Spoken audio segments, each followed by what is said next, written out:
for those of you in business to business, and in particular those of you involved in go-to-market or GTM motions. The ground underneath our feet is shifting as we speak. AI has entered the scene and it is changing everything. And I'm telling you, it has started, it is accelerating, and it is unstoppable. And may I add, it is exciting as heck. I'm loving every part of it. Now, today what I'm going to do, I'm going to share it all with you. What have I learned? A few weeks ago, I launched an article, and that article on LinkedIn blew up and it gave us all these insights. Since then, more and more companies have approached us and have demonstrated to us what their capabilities are.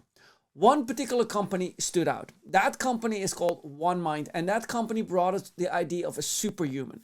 What I'm about to demonstrate to you, with thanks to them, is they are presenting to you in this demo a photorealistic engagement between a buyer and a seller. In this photorealistic engagement, you'll see the seller pulling up slides instantly in a live Zoom session, okay? I just want you to see it and realize this is where we're starting. Nice to meet you, Rob. Are you new to Crossbeam, or have you been exploring the platform through a free trial or paid plan? No, I don't know anything about Crossbeam at all. No problem, Rob. Crossbeam is the first and largest ecosystem-led growth platform used by over 29 companies to enhance customer relationships through their partner ecosystems. Ecosystem-led deals are 53% more likely to close, 46% faster to close, and 58% less likely to churn. Crossbeam helps you unlock the power of partnerships in 4 steps. Find partners, share data, map accounts, and drive sales. How does that sound to you so far? That sounds really amazing. I can't believe you can do all that. Well, welcome back. How was that demo, right? Like, seriously. Folks, this is where we are today. Can you imagine where we are going in the future? I'm excited. I'm excited for the opportunity this offers. And this offers opportunity across the entire go-to-market motions. Okay, let's start what this means, because we need to understand that we are not in an easy period. There are some serious issues we face, and this seems to be the opportunity. Now, where I want to point you to is that while we're going to look at AI, not as a means to do what we are currently doing more better. We're doing better, not more email, not more spam, better. No, we're going to do better, create a better experience. That starts with, we need to think that this is all about growth, not cost reduction. Then we're going to run a demo. I'm going to do a more extended demo so you can see a little bit more of it. And then I'm going to tell you share with you how you can start. How do you personally get started, right? So let's get going. Let's talk first about why this is all about growth and what the fundamental principles are that we're working with. Fundamentally, for many of us who are in SaaS and forms of recurring revenue, we are primarily doing this to create growth. Growth is valued over cost with a factor, some say 3 to 1, 4 to 1, but its value is the most valuable thing that we can do is growth. As startups and as scale-ups, our goal is to grow. Now, that means that we go through an S-curve, and this S-curve has an exponential growth curve. And I want you to remember this because this is a vital piece of what I'm trying to explain to you.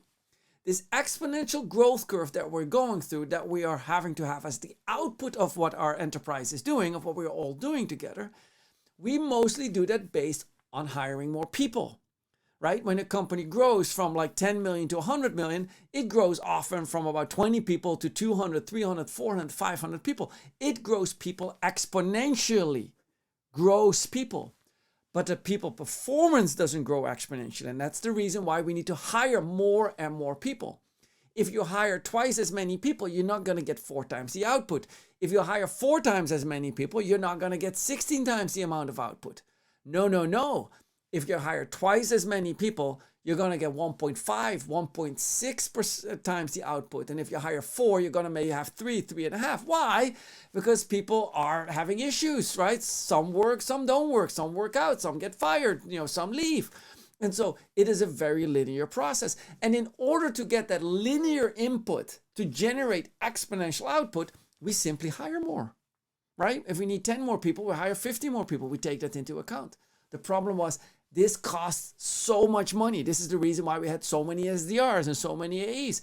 And believe me, when they put Salesforce Tower up, they envisioned floors of SDRs and AEs, right? Like that would, helping the SaaS companies in that building.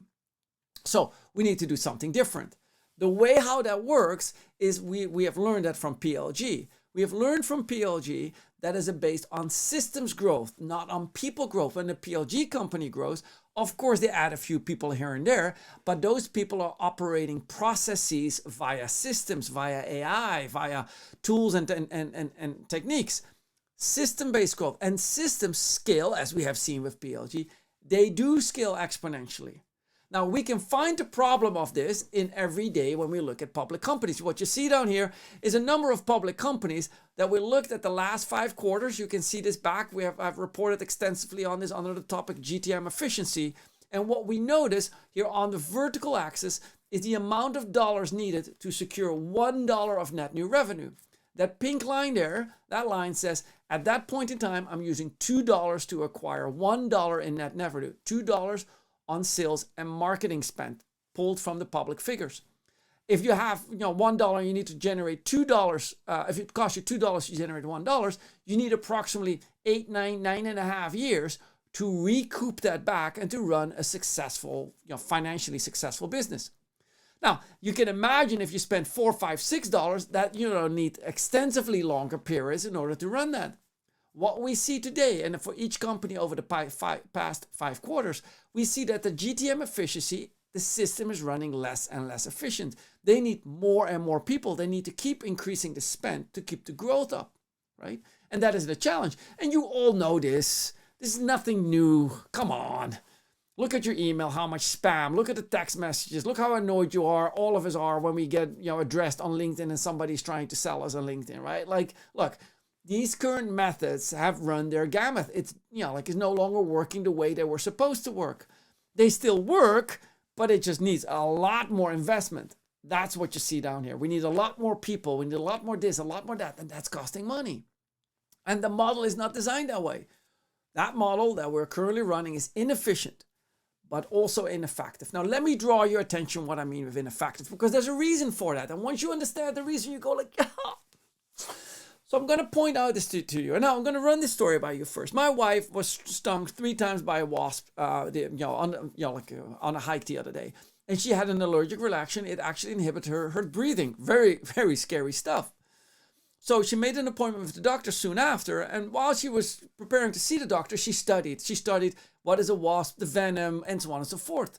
As she showed up with the doctor, it showed, the doctor didn't know all that much. Knew a little bit. You need an EpiPen. And we got some very mundane advice that we already knew. Like, we saw that already. What had happened is my wife, in that period, had become an expert on the topic. The doctor, she sees, 10, 20, 30 patients a day. She can't study, for every patient 3 to 4 hours. There's not enough hours in the day, right? So she's dealing as a general doctor. She's dealing with all these people coming to her with all these questions that they've studied 3-4 hours a day. That's a change. What happened here is my wife become a relative expert on that while the doctor needs to study. Now, obviously, if my wife would go to the doctor that's an expert on that topic, of course, that she would never even come close to that. Folks, this is happening in our world too. Our buyers in generally know more about the market these days than ever before. They often know more about the solutions that they're looking for. Folks, I'm telling you that many buyers are sitting on a call thinking to themselves, I know more about the product that they are selling than the seller who's selling it to me, right? Right? You know it and I know it. It's the truth, right? And, this is the point in time where we're at. And that is because the buyer's knowledge has gone up while the seller's knowledge, as we looked at lower cost sellers, more cost efficient sellers, has dropped. And that created a reversal of the knowledge gap. It flipped, right? That means that the buyers today are looking for a different experience, are looking for a different role from their sellers. That's the mindset I want you to be in, right? This happened. Now, something else happened, and that is over the past, decade or so, right? We've seen an evolution of process, systems, and people. Now, when you go back to the 1950s, it's a management technique that says, hey, everything can be put into a framework of process, systems, and people. And when we look at this and we align that with the evolution that we've seen over the past decade or so, we see that in 2012, high velocity selling came to play. That's in our world, that's the SDRs and AE, sales development reps, setting up appointments and qualifying and then setting them up for the salesperson to close, right? That's high velocity selling.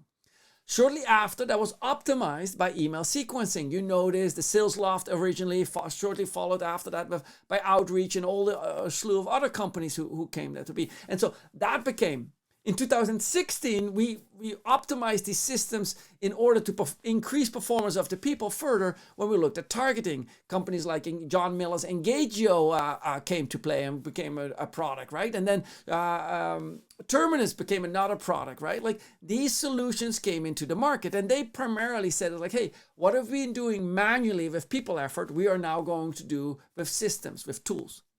Soon after 2018, and I'm putting a wet finger in the air, Averager, right? PLG came to be, right? And what they did, they actually focused at optimizing the process. In 2020, like as the world endured the pandemic, we got a distributed workforce and suddenly it was all about people, right? Like Zoom enabled remote people working. And soon after that, now we had so many people and the cost was so high and, the markets, didn't give as much room for investments, suddenly sustainable growth became to be. We had to fire all these people, right? If you go to layoff.fyi, you're going to see like all these people that were laid off, right? Again, a very people-focused mindset. We need to reduce costs. We're going to fix this by letting go of people. And now here we are in 2024. And what we are now seeing is that if you think about PLG and you think about AI and you just think of the concept of AILG, artificial intelligence-led growth, AI-led growth, if you think about it that way, we essentially are doing what PLG has proven to work, but we're now doing that for the human-led growth GTM motions, right? That's what we're doing. But what this means is that we're looking for systems to augment the process. And that is what I'm explaining down here. Most of the time when we are thinking about AI today, we're thinking about optimizing people-led processes, right? We're thinking about like co-pilots. Hey, we're putting an AI-based co-pilot that teaches the human to sell better. The point is you're tweaking with the linear growth of people. You're moving from, in case of doubling the sales performance and getting 1.6x out of it, you may get 1.7 or 1.8x, which is fantastic for the global market, except if you are in hyper growth land, like we are with startups and scale-ups, like you are here. You need to grow like 2x, 3x, 4x, 5x. That small improvement of, of human beings won't be enough to drive the growth for you. So what you'll see down here is you don't need systems to make people better. In order for that, and in order to experience what PLG experienced, we need to flip that around. We need systems to make the processes better. Right? Now, of course, people sit on the top and design that and create that, but systems improving the processes and fixing process problems is the goal, not systems, not AI fixing people problems. AI should be used to fix process issues and scale the process. That is a flip. Here's what we learned, right, about this. What I just told you is like, hey, we need AI. You just seen the demo. You go like, what can we use it for? Well, what we need to use it for is we need to create growth and we need to create efficient growth. Well, hallelujah. AI operates at a fraction of the cost. And as we are seeing here, like, hey, what if it could help us with growth? Well, we know exponential growth is essential. We know that the knowledge gap has flipped, which is bringing the customer, the buyer, asking and demanding for a different experience. And we know that human growth, which historically has been linear, will not help us to achieve that exponential growth that we need. But system growth, which has been proven through PLG to work, does work, right? And now what we need to do, what we need to learn from that, we need to learn systems, aka AI, to improve the process, right? That's the goal. A process that is based on the knowledge gap flipping and that the buyer wants to buy differently, right? Do you see it? Do you start to feel it? Folks, this is it. This is good. Okay, that is all about growth. Let's run one more time. Now I'm going to run a different demo, but now I want you to look at it through the fresh eyes that you've now gotten. You go like, okay, now let's take a look again at this demo that I'm going to show down here. Now, I want you to think of the following. Think of going to a website, the homepage, right? Then there's a button. Do you want, a sales agent? Talk to a sales agent. You click on that. what you're going to experience is how that would look like when you would talk to a sales agent. The questions you can ask, what you can do with it. Now, imagine, right, that instead of just engaging with that sales agent, there's also a Zoom button. Click Zoom. Imagine that you're now in the Zoom, or the agent joins your Zoom, depending on whether you provide the Zoom link to them or they provide the Zoom link to you. But imagine you're in a Zoom session, and while you're on the Zoom session, you can engage with that. Let's take a look at what you're going to see. Now, I want you to take a look at what you're going to see. You're going to see an agent that is accurate. You're going to see an agent that is relatable. You're going to see an agent that is engaging. You're going to see all that. You're going to see expert level and you're going to realize, folks, this is scalable. Let's go. Let's step into the demo. Hey, Mindy, let's do a little role play where you're the sales ride-along engineer. I'm ready to handle all kinds of questions, even the highly technical ones. Here's a nerdy joke to kick things off. Why do engineers always carry a pencil? In case they have to draw a conclusion. Now, what would you like to dive into first? So, Mindy, my CTO wants to know about your network design. Here's a diagram detailing how our network is set up. It's a lot to take in quickly, so I can share this with you after the call, and we'll be on standby for any specific questions. Our system and network architecture is designed to support a highly scalable, secure, and resilient environment. It utilizes a cloud-based infrastructure with microservices for flexibility. Security is paramount, with encryption protocols and intrusion detection systems in place. Want to dig deeper into any specific part? Hey, Mindy, my lawyers want to know about your compliance certifications. Sure thing. We take data protection and security very seriously. We have certifications for SOC 2. Welcome back. How was that? Seriously, right?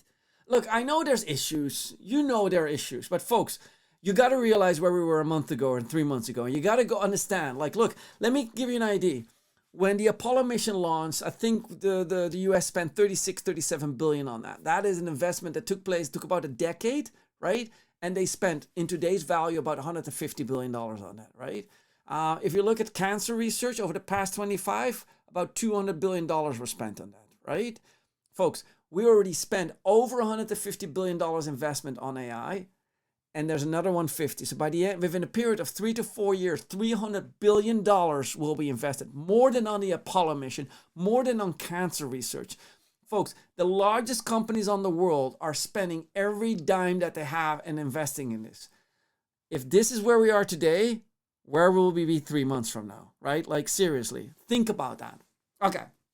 That was the demo, and this demo was by onemind.com. You can go and experience this yourself. Go to the website. Look, I sit there every now and then at night, quiet room, and I just start talking to an agent. I'm trying to figure out, how does this look like? How does this feel?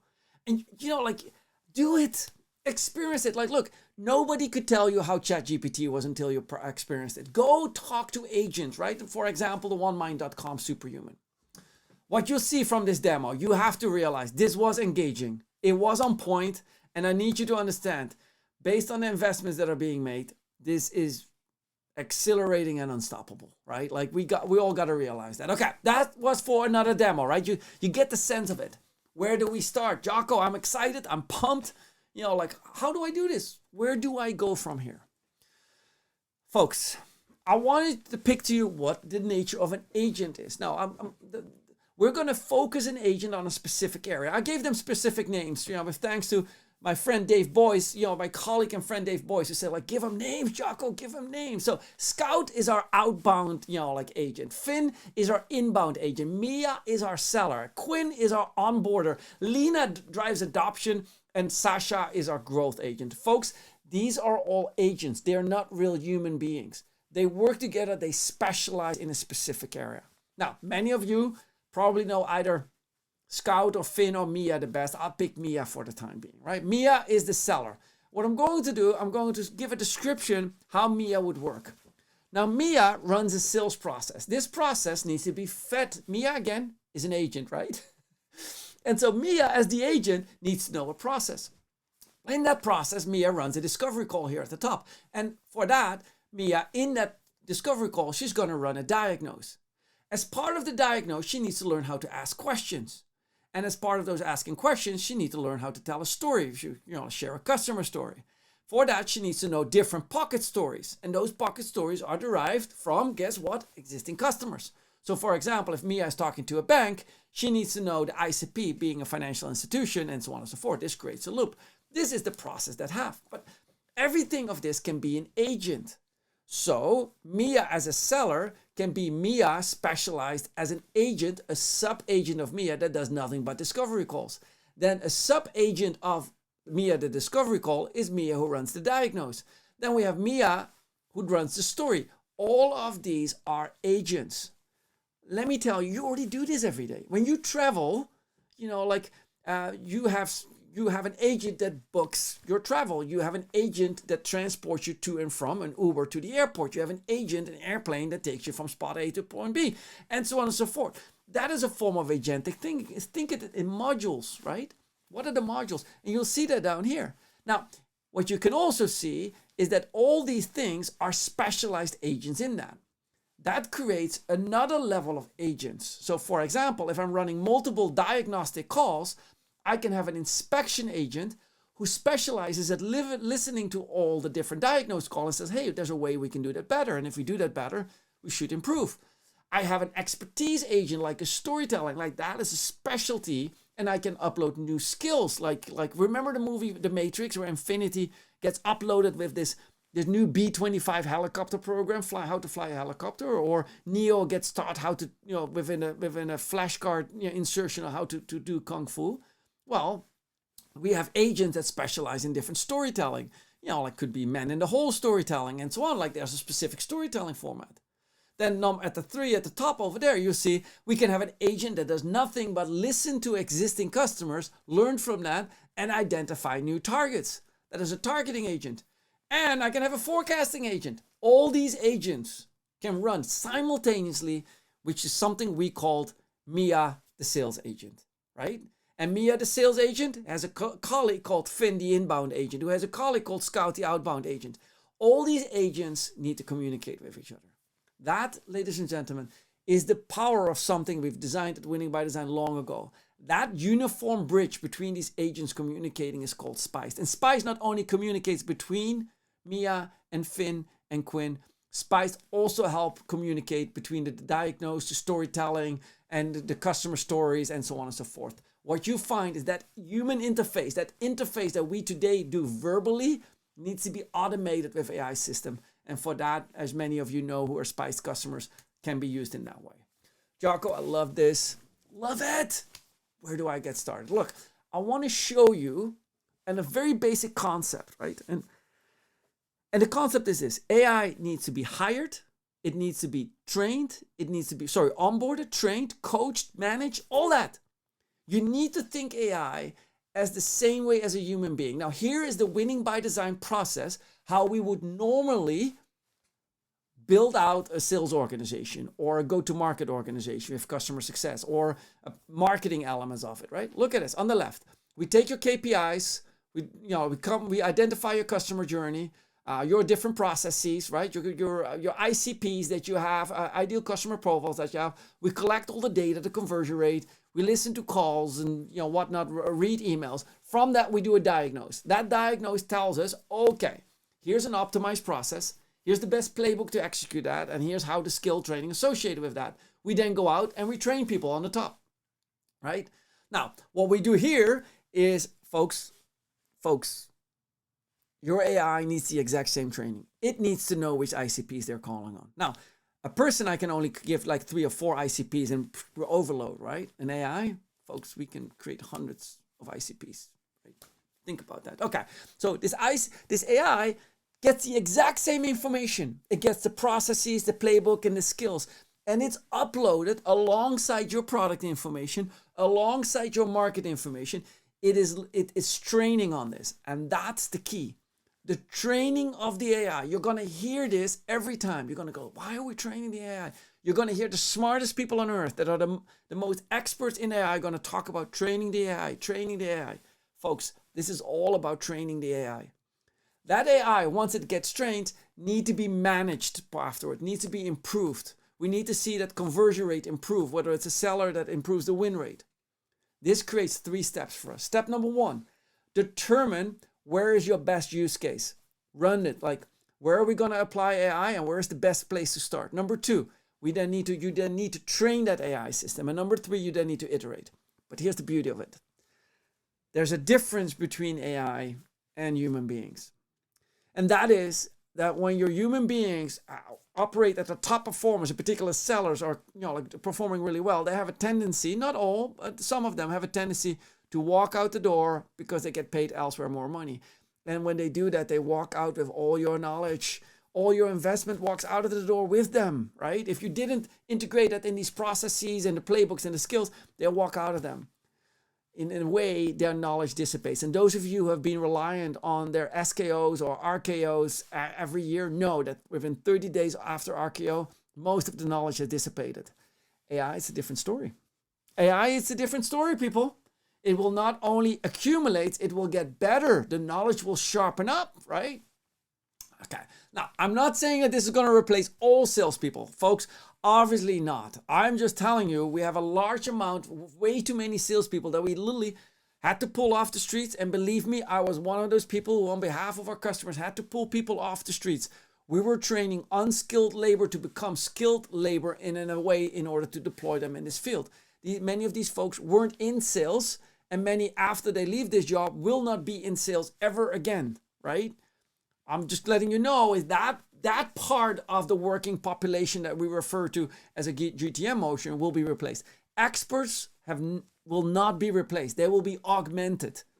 Okay, what do we start and where do we start? Folks, think of this. Number one, define the best use case. Number two, recruit, aka get a vendor. Onboard, train and deploy. And step number three, iterate, manage, coach, improve, right? Winning by design, sales pitch, we offer services to help you with each one of these three. We offer you to analyze where AI applies and where to start first. We then help you with onboarding. We can create the processes, the playbooks to feed the AI, to train the AI. And then we offer the ongoing support program over a 12-month period. Train, iterate. That, or drum roll from Jacco, we can actually consider, you can go and buy ready-to-go superhumans powered by Winning by Design. We are currently working, at this stage, mostly with one mind, but obviously in the future could be further. But I want you to think, go superhumans, buy powered by Winning by Design. We have that available. And for those of you who's thinking about deploying this, I want you to think about this. If you're looking to hire 10 extra salespeople, sales professionals and so on, it's going to take you about like 3 months to get all the job descriptions open, launch and so on. It takes 3 months to recruit, onboard, another 3 months, make them operational, another 3 months. We're talking about a year. I just want you to know this technology, where we are at from a year, I think you're going to be already that AI is going to be more operational in a year than that many recruits. Think about that. Like make that part of your decision process, right? I'm not saying that you shouldn't be doing it. Make it part of your decision process and decide whether that is the best thing to do or not. Folks, that is how to get started, right? I've now given you all of this, but I wouldn't want to let you go with the following. Because there's a fundamental element that we need to understand, right? Was Uber a taxi company? Is Airbnb a new hotel? And is ChatGPT a new way of doing a Google search? It is not. In my view, and what I've learned is like these are things that have been created with a different experience in mind. Uber was not just an upgraded taxi. It was a reimagining of how we are going to transport ourselves. Airbnb, if I would have told you, you would get in, if relating to Uber, if I would have told you would get in a car with a stranger a decade ago, you would have laughed. Or was it more than a decade? 15 years ago, you would have laughed at me. If I told you that you would rent out that empty living space in your house and you put a air mattress, right? Airbnb, but you put an air mattress in there and you would rent that out, people laughed at it, right? But it was a new experience and it wasn't invented from within. Airbnb wasn't invented from the hotel industry. Netflix wasn't invented by media companies. Uber wasn't invented by the taxi industry, right? Like what you'll see and what we see here with ChatGPT, it is a new experience. But I want you to know this. I want you to go back 18 months ago.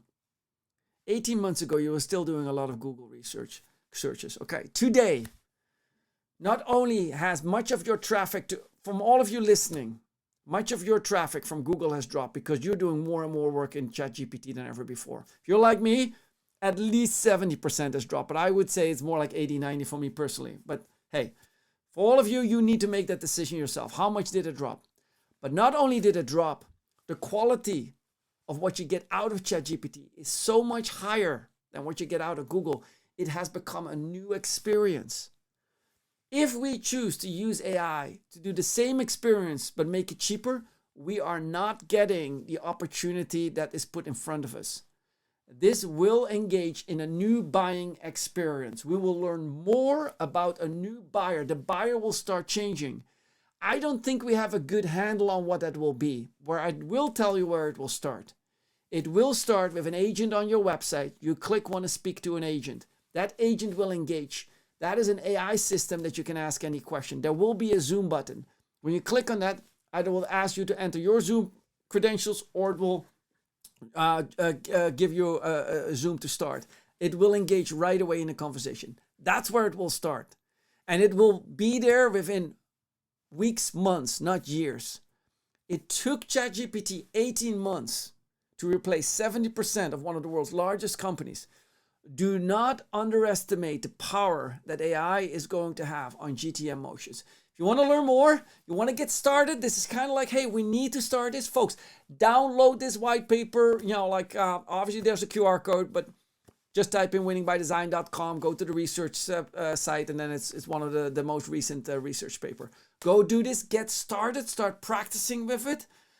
It's fun. Folks, it's time for some exciting and some new stuff. Let's go do this. Well, with that said, I want to thank you all. I mean, like joining this session and looking forward to continue the conversation. Look me up on LinkedIn if you want to connect. Do make mention of this because I get lots of LinkedIn requests and nowadays a lot of AI bots, obviously. With that said, thank you all. Thank you for being here. With great thanks and as a form of appreciation to OneMind who provided us with all these sample materials that we could wow you with, okay? And specifically thanks to Russ at the OneMind team who put his heart and soul into getting us the latest copies. Thank you very much, Russ. With that said, thank you. Okay. I'm not a bot. I'm real. I'm still here. I'm just saying you, okay, I'm real. Okay. Before you think like, is he a bot? No, I'm not. Okay, I'm not. Well, thank you all. See you all later. Bye-bye.